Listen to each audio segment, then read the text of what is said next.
Fala pessoal, tudo bem? Tudo bom com vocês? Tudo tranquilo por aí? Bom, última aula nós falamos sobre região Nordeste da Frente 2, né? Fizemos o módulo 18. Foi um módulo bastante longo, mas hoje eu prometo que o módulo vai ser um pouquinho mais curto, tá? Mas era um módulo bastante importante. Então, a gente vai continuar nosso estudo sobre região Nordeste, tá? Frente 2, módulo 19. E eu vou retomar a questão das regiões fisiogeográficas com vocês. Só que dessa vez eu vou retomá-las puxando algumas características que eu julgo importante. Então, vamos lá. Primeira questão, tá? A chamada Zona da Mata Nordestina. O que você tem de importante ao longo dessa Zona da Mata Nordestina? Primeira questão é uma elevada densidade demográfica, tá? Então, em termos populacionais, ela se configura numa área de atração populacional, tudo bem? Comparada com as regiões vizinhas. Bom, outra questão interessante e importante também dessa região da Zona da Mata é onde você vai encontrar uma grande concentração de indústrias. Indústrias que foram atraídas nos últimos anos, fruto dos incentivos fiscais, tá? Então, a gente vai ter aí uma verdadeira guerra fiscal no Brasil e que vai incentivar bastante a vinda das indústrias nessa direção. Região nordestina, onde ela vai absorver, obviamente, uma mão de obra mais barata, tá? Em termos agrícolas, a gente tem que falar um pouquinho que aí é bastante desenvolvido, desde o período colonial, o sistema da plantation. Você já conhece o sistema da plantation, né? É um sistema desenvolvido em grandes latifúndios, monocultores, né? Com uma produção normalmente destinada para o mercado externo, tá? Mas aí a gente vai ter algumas exceções. Mas ainda assim, a gente tem o desenvolvimento da plantation, tá? Latifúndio e da monocultura. Essa plantation, inclusive, ela vai desenvolver bastante a cultura da cana, tá? Temos também aí o cultivo do fumo na região, do tabaco, tá certo? Em cima de um solo chamado massapê. Ele é conhecido como solo massapê ou massapé, que é um solo decomposto do gneiss e do calcário, tá? E ele é um solo extremamente fértil e de coloração escura, tá? Ele tem uma coloração aí bastante forte, na verdade. Beleza? Então a gente tem aí algumas características para vocês inicialmente sobre a zona da Mata Nordestina. O que mais que eu posso destacar dessa região ainda do litoral oriental? Essa área aqui, que eu delimitei para vocês, é o chamado Polo Industrial de Camaçari.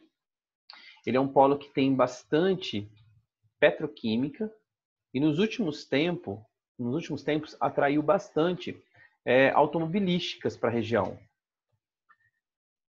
Entretanto, a gente tem que comentar que esse polo industrial de Camaçari, essa região aí de Camaçari, ela tem sofrido uma certa defasagem nos últimos tempos, principalmente porque ela vem apresentando problemas em relação à logística, em relação ao sistema de transportes e nesse âmbito aí. Belezinha? Bom, ainda sobre o litoral nordestino, que é uma área que eu vou conversar bastante com vocês, né, comparado às outras, eu tenho aqui o sul da Bahia. Quando eu falo de sul da Bahia, eu falo basicamente de duas cidades, né? A cidade de Ilhéus e a cidade de Itabuna, ou seja, do plantio do cacau. Lembra que o Jorge Amado, com seus ciclos do cacau, né, com os livros que narram os ciclos do cacau, entre eles Gabriela, Cravo e Canela, é uma das perguntas feitas na segunda fase da FUVEST. Então, você tem que identificar o ciclo econômico, que é o cacau, juntamente com o autor brasileiro que vai narrar esse ciclo do cacau. Beleza? Então tá aí para vocês, se quiser pausar para copiar, que eu vou limpar o slide, tá bom? Na segunda região, nós temos o Agreste. O Agreste, ele já é bem mais simples, tá? O Agreste, na verdade, ele é uma área de transição da zona da mata para o sertão, né? Ou seja, para a região da Caatinga. É no Agreste que nós vamos encontrar os chamados brejos, também conhecidos como olhos d'água. Em termos de estrutura, o Agreste é completamente diferente da zona da mata. Ele tem uma estrutura de minifúndio e também o desenvolvimento de uma policultura que chega até mesmo a ser uma policultura comercial. Beleza?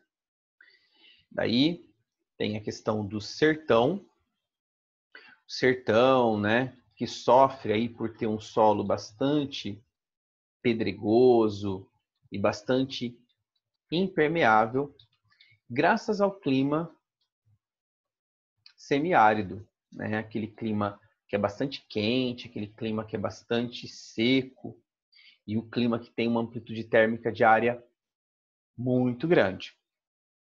Bom, esse sertão, ele vive basicamente da pecuária extensiva, tá? Uma pecuária extensiva de péssima rentabilidade, né? É uma pecuária que nós vamos ter aí, no caso, o gado chamado de crioulo, ou também conhecido como pé duro. Lembrando para vocês que essa área do sertão ela é uma área de repulsão populacional. A gente vai ter muitos autores narrando a saída da galera do sertão em direção à zona da mata, como, por exemplo, o João Cabral de Melo Neto, em Morte e Vida Severina, né? Nós temos aí Graciliano Ramos, então nós temos Guimarães Rosa e a Unesp, FUVEST e Unicamp, principalmente FUVEST, tem uma abordagem enorme da literatura com a região nordestina, tá bom? Bom, depois aqui nós temos o meio norte que também pode ser conhecido como Mata dos Cocais, é uma região onde você vai encontrar o babaçu e a carnaúba. O babaçu, ele gera um olhinho, um coquinho, tá? Ele tem um coquinho, nesse coquinho gera um olhinho, que costuma ser utilizado na indústria, a indústria de cosméticos. Já a carnaúba, ele gera uma cera, tá? A carnaúba, inclusive, ela tem um apelido, que é o apelido de árvore da providência. Por que providência? Porque dela tudo se aproveita, tá? No caso, essa região, ela também é uma área de transição, só que agora entre a Amazônia, a Caatinga e o Cerrado. Nos últimos anos, essa Mata dos Cocais ela vem sofrendo bastante por conta do avanço da soja. Belezinha? Então tem aí um monte de informações importantes para vocês, resumindo esse Nordeste entre essas zonas fisiográficas. Beleza? Bom, discutimos na aula passada a questão do polígono das secas, a área que demarca o problema de seca na região nordestina, e mostrei para vocês também a problemática do avanço da desertificação na região. Tá? Então, hoje ela já é um fato, nós temos aí a desertificação ocorrendo e avançando por vastas áreas da Caatinga. Em termos de ocupação do solo, você pode perceber aí um desenvolvimento, né, bastante da agropecuária, você pode ver a presença nessa área verde da pecuária extensiva. Falei para vocês que é uma pecuária de baixíssima rentabilidade. Lembra que na semana passada, eu gravei quando eu falei na aula para vocês, eu disse sobre o mandacaru, que é uma cactácea que retém água e que inclusive é utilizada para abastecer esse gado, tá? Então, você tem aí áreas florestais já do lado amazônico, né? E esse agronegócio monocultor, que é a soja, invadindo pela região conhecida como Mato Piba, tá? Que vai aparecer para você agora. Então, a região do Mato Piba, que pega Maranhão, Tocantins, Piauí e Bahia, é considerada a nossa nova fronteira agrícola, tá? E essa nova fronteira agrícola, incentivadíssima pelo governo federal, inclusive, ela avança sobre áreas de remanescentes de cerrados, tá? Então, você pode perceber aí que é uma região que, inclusive, tem até assentamentos de reforma agrária, tem unidades de conservação, tem terras indígenas, tem comunidades quilombolas. Resumindo, tem tudo para ter muito conflito social na região, infelizmente, tá? E essa região do Mato Piba, ela é uma região assim enorme de grilagem, muitos grileiros na região. Belezinha?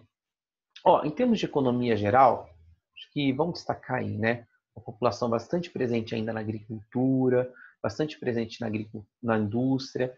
Por exemplo, se você pega essa taxa de serviços aqui no estado de São Paulo, né? Ela é muito maior, esse setor terciário, né? Envolvendo serviços e comércio, ele é muito maior. E a agricultura é muito menor. Já no Nordeste, com a chegada das indústrias recentemente, isso vem se destacando. Beleza? Estado da Bahia, o estado mais populoso aí da região Nordeste.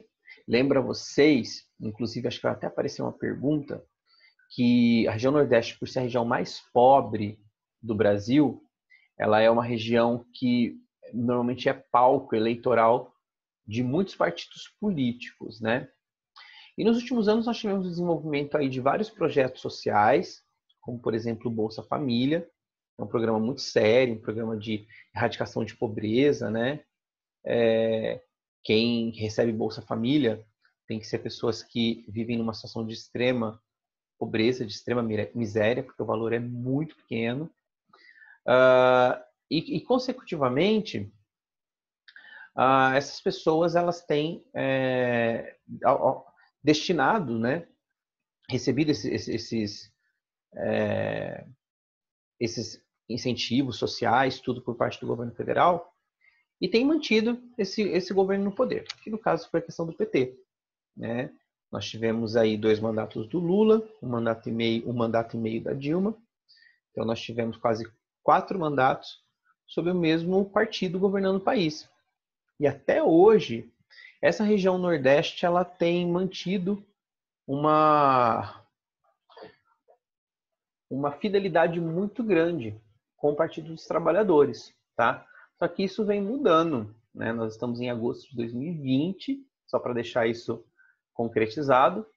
E no meio dessa pandemia toda, com a aprovação do auxílio emergencial, que é o valor de R$600, né? Então imagina, o cara está recebendo lá o Bolsa Família, que é o valor de R$100 e poucos.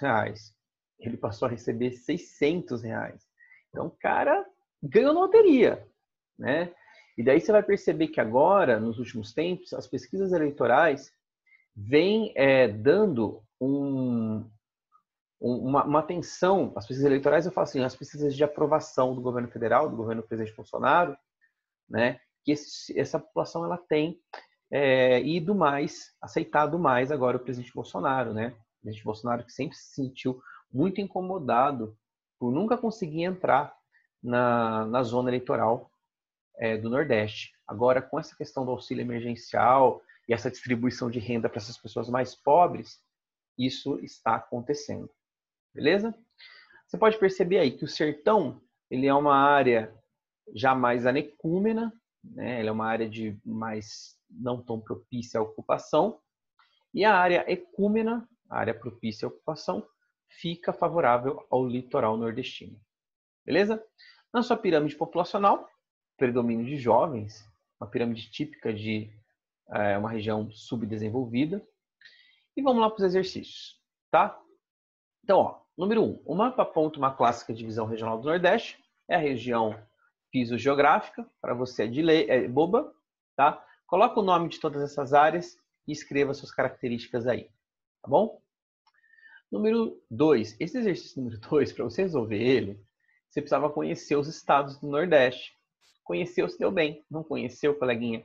Rodou. Não tem o que fazer, tá? População trabalhadora com menos de 15 anos e mortalidade infantil. Ele traz aí esses dois dados e depois vai pedir para você interpretar, tá bom? Mediante conhecimento geográfico das cidades, dos estados. Número 3. Descrever a ecologia sertaneja envolve apresentar, entre outras características, as seguintes características. Concentração de chuvas em 3 a 4 meses do ano. Solos rasos, lembra que nós conversamos sobre isso? São solos litólicos e pedregosos, de difícil permeabilidade, além de vegetação de caatinga e rios temporários. Bom, exercício número 4. Vamos dar uma olhada aí, eu vou resolver com vocês, porque vai que o gabarito está errado, né? Sobre o complexo regional nordestino, julgue os itens seguintes. Item 0. Na região do Agreste, situada entre a zona da mata e o sertão, é praticada, em pequenas e médias propriedades, a produção da mandioca, milho, feijão, frutas, né, além do algodão, do fumo e do agave. Verdadeiro, tá? Ela é utilizada aí na policultura até comercial, para subsistência também. Número 1. No sertão, às margens do Rio São Francisco, amplia-se o desenvolvimento, a prática da cultura de cebolas, frutas, legumes e arroz. Bota um asterisco nisso, que eu esqueci de comentar, ainda bem que apareceu. Ó, no Vale Médio do Rio São Francisco, basicamente para você ter uma ideia, na região de Petrolina e Juazeiro, você tem uma fruticultura irrigada, que é destinada à exportação. Tá? O Veste perguntou isso há anos atrás. Pediu para você identificar e explicar qual a contradição existente. Qual que é a contradição existente? A contradição existente é que você está numa área seca, semiárida, onde não tem água, e os caras estão plantando fruta irrigada, destinada à exportação. Tá? Item 1, verdadeiro. Item 2. A indústria montada no Nordeste, com os incentivos da Sudene, a Sudene é a Superintendência para o Desenvolvimento do Nordeste, tá? Ela foi extinta, acusada de muita corrupção e depois voltou. Gerou um grande número de empresas, beneficiou os trabalhadores locais e aumentou o nível de vida da população. Qual é o erro, Anderson? O erro é que essas indústrias não foram montadas com os incentivos da Sudene. Tá? Elas foram montadas através de guerra fiscal, ou seja, disputa entre os estados. Número 3. A exploração do petróleo fez surgir uma indústria petroquímica localizada em Camaçari, na região de Salvador. Falso. A pecuária, principal atividade do sertão, é desenvolvida com técnicas e processos modernos, nunca rudimentares, precários. As indústrias do Nordeste estão nas regiões metropolitanas próximas ao litoral. Verdadeiríssimo. Número 5. Esse 5 é um exercício bacaninha de fazer, tá? Não é difícil. Dá uma olhadinha nele, né? E tente aí desenvolver. Faz assim, foca um pouquinho a partir do exercício do item 4. Beleza? Item 5. Região de Matopiba, apareceu na Unicamp. A região destacada na figura abaixo, conhecida pelo acrônimo Matopiba, é formada por frações dos territórios do Maranhão, Tocantins, Piauí e Bahia, por onde se expande a fronteira agrícola no Brasil. Tá? Vamos ver o que ele pergunta. A difusão do moderno circuito da produção agrícola reorganizou aceleradamente o espaço regional em questão e fez proliferar inúmeros conflitos territoriais. Mencione ao menos 2 agentes que, em lados opostos, latifundiário, disputam um sentido para essas transformações territoriais ou modernizações. Os grandes latifundiários e os sem terras, tá? Principalmente aí. Letra B. Indique o tipo de bioma presente. Qual que eu falei para você? O cerrador. E a cultura agrícola predominante. Soja. Cara, você responde a isso assim, em 2 linhas, a letra A e a letra B, tá? Bem simplesinho, bem facinho. Número 7, tratando novamente sobre a Matopiba, falando que é uma região de topografia plana, solos profundos, clima favorável ao cultivo das principais culturas de grãos, no caso a soja, ela é tropicalizada, tá? Número 8, um exercício da Unesp, falando basicamente sobre a região da Depressão Sertaneja de São Francisco, né? Então, vale a pena você estar dando uma olhadinha aí. Número 9, falando sobre a transposição do Rio São Francisco, que visa levar água para o semiárido nordestino e, assim, abastecer outras pessoas mais pobres, tá? Número 10, sobre o Vale Médio do São Francisco, nos estados da Bahia e Pernambuco, tem sido desde a década de 90 uma das mais importantes zonas agrícolas fruticultoras. Tá aí, né? Então vamos lá. Com base nas informações do texto e seus conhecimentos, identifica a predominância das características do clima. O clima é semiárido. Do solo e do manejo agrícola responsáveis pela excelente produtividade da região dele mencionada. Então, ele é mais seco, né? Ele é semiárido. As chuvas estão concentradas no inverno, que é quando tem temperaturas não muito menores. Os solos são ricos em nutrientes e as práticas eficientes na irrigação. Tá bom? Olha, cuidado, quando eu falo solo ricos em nutrientes, eu falo solos ricos em sais minerais. Tudo bem? São solos litólicos, são solos rasos. E são rasos porque não tem chuva. Consecutivamente, concentram-se os sais minerais. Número 11, letra A, um texto do Euclides da Cunha. Eu leria, tá? Eu faria a leitura porque eu acho bacana, em termos culturais para vocês. Número 12, letra C, deixo para vocês também fazerem. Beleza? Disse que ia ser uma aula mais curta, foi uma aula mais curta. Quero que vocês deem uma olhadinha nesses exercícios, porque a outra aula foi muito grande, então não quero atormentar vocês tanto com região centro-oeste. Tá bom? Ó, beijão, fiquem bem, cuidem. Tchau, tchau.